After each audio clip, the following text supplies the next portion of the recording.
ബ്രേക്കിന് ശേഷമാണ് ആക്ച്വലി ചേട്ടൻ വരുന്നതും അത് ഇത്ര സ്ട്രോങ് ക്യാരക്ടർ ആയിട്ടാണ് വരുന്നത്. സോ ആ ബ്രേക്ക് മൻപൂരൻ തന്നെ എടുത്തതാണോ?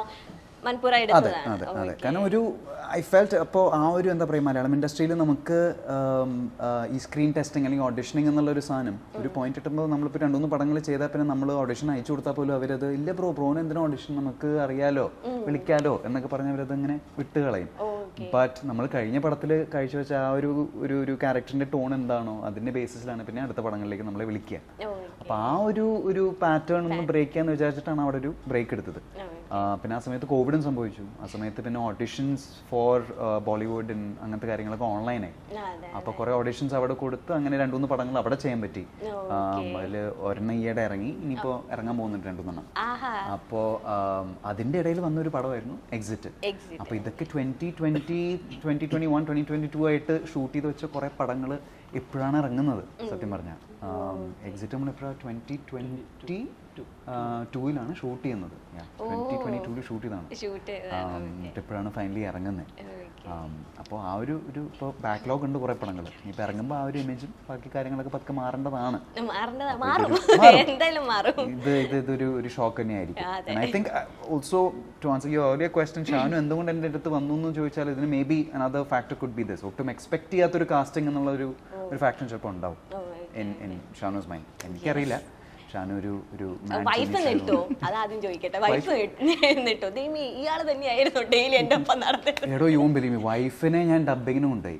ഡബ്ബിങ്ങിന് കൊണ്ടുപോയിട്ട് പുള്ളിക്കാരത്തി അവിടെ ഇരുന്ന് കണ്ടിട്ട് അവൾക്ക് ഭയങ്കര ഫീൽ ആവുകയാണ്. ഞാൻ മറ്റേ മനുഷ്യന്മാരെ തിന്നുന്നു, ഇവന്മാരെ അടിക്കുന്നു. വൈഫ് നല്ല എന്താ പറ്റിയെന്ന് വെച്ചാൽ അയ്യോ വെരി ക്യൂട്ടാ, ഭയങ്കര ക്യൂട്ട്.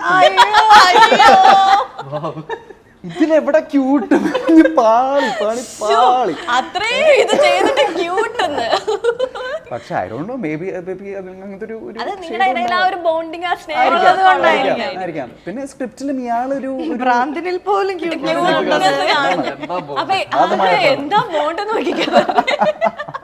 അല്ല. പിന്നെ ഐ തിങ്ക് ഷാനു എൻ്റെ സ്ക്രിപ്റ്റിലും ഇയാളെ വെറും ഒരു കാരിക്കേച്ചറിഷ് വില്ലൻ ആക്കാണ്ട് അയാളുടെ സാഹചര്യങ്ങളാണ് ഇങ്ങനെ ആക്കി മാറ്റിയത്.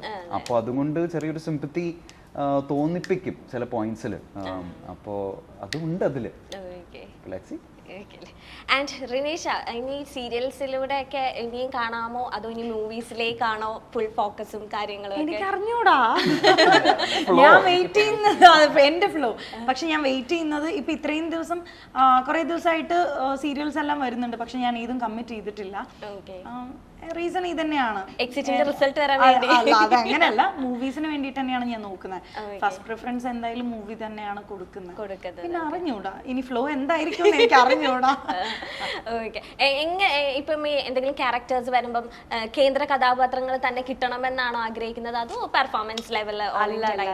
നല്ലൊരു മൂവിയിൽ ഒരു ചെറിയ ക്യാരക്ടർ ആണെങ്കിൽ പോലും നമുക്ക് പെർഫോം ചെയ്യാൻ എന്തെങ്കിലും ഉണ്ട്, അത് ശ്രദ്ധിക്കപ്പെടുന്ന ക്യാരക്ടർ ആണെന്നുണ്ടെങ്കിൽ ഒരുപാട് വലുതൊന്നും വേണ്ട, ചെറുതായാലും മതി. പിന്നെ എനിക്ക് നല്ല മൂവിയിൽ ചെറിയ ക്യാരക്ടർ ആണെന്നുണ്ടെങ്കിൽ ഞാൻ പോയി ചെയ്യും. അങ്ങനെ ഒന്നുമില്ല, എനിക്ക് അങ്ങനത്തെ ഒരു ജാടയോ അഹങ്കാരോ അങ്ങനെ ഒന്നുമില്ല. ഇപ്പൊ പൊതുവെ റിനീഷിനെ പറ്റിയുള്ള ഒരു കാഴ്ചപ്പാടെന്ന് വെച്ചാൽ റിനീഷോട് പറഞ്ഞു നിൽക്കാൻ ആർക്കും പറ്റില്ല, നല്ലോണം ഇങ്ങോട്ടേക്ക് പറയുന്നത്. പണ്ട് അങ്ങനെയായിരുന്നു, പണ്ട്. പക്ഷെ അടുത്തിരിക്കുമ്പോഴാണ് എല്ലാം തുറന്നു പറയുന്നത്. എന്താ പറയാ, മനസ്സിലൊന്നും വെക്കാതെ ഇങ്ങനെ തന്നെ നോൺ സ്റ്റോപ്പ് ആയിട്ട് സംസാരിക്കും. അതെ, ഫ്ലോയിൽ തന്നെ സംസാരിക്കുന്നത്. അപ്പൊ സെറ്റിൽ ആകെ റിനീഷ് ഒരു ദിവസമാണ് വന്നെങ്കിലും ആ ഒരു ദിവസം നിങ്ങൾക്ക് എങ്ങനെയുണ്ട്? നിങ്ങൾ കോമ്പറ്റീഷൻസ് ഉണ്ടായിരുന്നു? കണ്ടിരിക്കുന്നു. ആ പൂജയുടെ സമയത്ത് കണ്ടോ? ഇല്ല, ട്രയൽ നോക്കുമ്പോഴല്ലേ കണ്ടത്. നിങ്ങൾ പിന്നെ ഇപ്പോഴാണോ കാണുന്നത് ശരിക്കും? സത്യം ഞങ്ങൾ നേരെ സംസാരിച്ചിട്ട് പോലും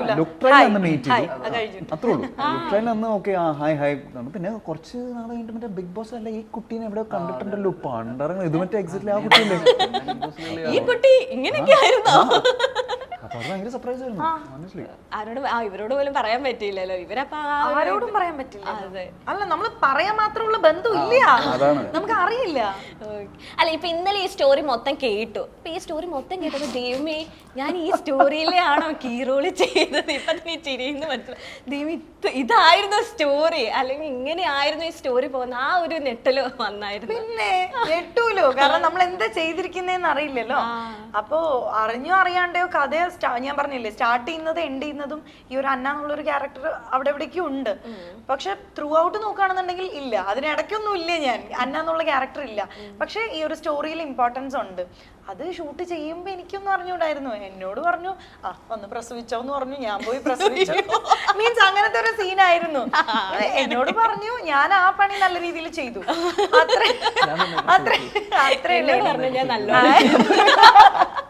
സോ സിമ്പിൾ. അല്ലാതെ അത് ഈ ഒരു സ്റ്റോറിക്ക് എന്താണ് ഡെപ്ത് കൊടുക്കുന്നത്, അല്ലെങ്കിൽ എന്താണ് ഇമ്പോർട്ടൻസ്, അതിന്റെ ഇമ്പാക്ട് എന്താ ഒന്നും എനിക്ക് അറിഞ്ഞുകൂടായിരുന്നു. അല്ല അത് അങ്ങനെ ചോദിക്കാതിരുന്നത് നിങ്ങളുടെ രണ്ടുപേരും ആ ഒരു ഫ്രണ്ട്ഷിപ്പ് ബോണ്ട് ഉള്ളതുകൊണ്ടാണ്. വിശ്വാസം അതല്ലേ എല്ലാം. ആ വിശ്വാസത്തിലാണ് ഞാൻ. അവൻ ഇങ്ങനെ നീ ചെയ്യുന്നോ എന്ന് പോലും എൻ്റെ അടുത്ത് ചോദിച്ചിട്ടില്ല. എന്റെ മൂവി സ്റ്റാർട്ട് ചെയ്യാണ്, നീ ഒരു ക്യാരക്ടർ ചെയ്യുന്നുണ്ട്, ഒരു ക്യാരക്ടർ വരുന്നുണ്ട്, നീ അത് ചെയ്താൽ നല്ലതായിരിക്കും എന്ന് തോന്നുന്നു, ഞാൻ നോക്ക് എന്ന് പറഞ്ഞു. ഞാൻ ശരി ഓക്കെ. അല്ല എന്നിട്ട് അത് വെച്ചിട്ട് ഞാൻ ഇങ്ങനെ വീട്ടിൽ പറഞ്ഞു, ഇങ്ങനെ അമ്മ ഷാനുവിന്റെ പ്രോജക്റ്റ് ഇങ്ങനെ സ്റ്റാർട്ട് ചെയ്യാണ്, അപ്പൊ അതിൽ അവൻ എനിക്കൊരു ക്യാരക്ടർ പറഞ്ഞിട്ടുണ്ട്. അപ്പൊ അമ്മ ചോദിച്ചു എന്താ ക്യാരക്ടർ, എന്താ കഥ? ഞാൻ പറഞ്ഞു എനിക്ക് അറിഞ്ഞൂടാ, ഞാൻ ചോദിച്ചിട്ട് പറയാം എന്നുള്ള രീതിയിൽ. എന്നിട്ട് ഇന്നലെയാണ് ഞാൻ അറിഞ്ഞത്. അവരും ഞെട്ടിയിരിക്കുകയാണ്, ഇത് എന്താണിത്, കഥയൊന്നും അറിയാത്ത എന്താന്ന് പറഞ്ഞിട്ട്. അപ്പൊ ഞാൻ ഇന്നലെ ഒന്നും പറയാൻ പോയില്ല, ഇനിയിപ്പോ കുറച്ച് ദിവസമല്ലേ ഉള്ളൂ. അതെ, ഫെബ്രുവരി 9 എന്തായാലും റിലീസ് ആവുമല്ലോ, അപ്പൊ അവരെ കൊണ്ടുപോയിട്ട് സർപ്രൈസ് ആയിട്ട് കാണിച്ചു കൊടുക്കാം. അതായിരിക്കും നല്ലത്, അവര് നെട്ടിട്ട്.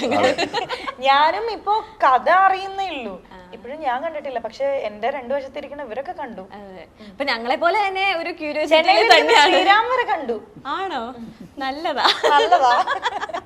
അല്ല അപ്പൊ ഞങ്ങളെ പോലെ തന്നെ ഒരു ക്യൂരിയോസിറ്റിയിലാണ് റിനീഷ് പക്ഷെ എനിക്കിങ്ങനെ സസ്പെൻസ്, ക്യൂരിയോസിറ്റി ഇതൊന്നും എനിക്ക് വർക്ക്ഔട്ട് ആവുന്ന കാര്യമല്ല. എനിക്കൊരു കാര്യം അറിയണം എന്ന് പറഞ്ഞാൽ അത് അപ്പൊ തന്നെ അറിയണം. പക്ഷെ ഇതെങ്ങനെ ഞാൻ ഇരിക്കുന്നത്, ഞാൻ എന്നിട്ട് പറഞ്ഞിട്ടുണ്ടായിരുന്നു എനിക്കൊന്ന് കാണിച്ചു തരും. അപ്പൊ പറഞ്ഞു ഓക്കെ ശരി, എക്സ്പെക്റ്റഡ്.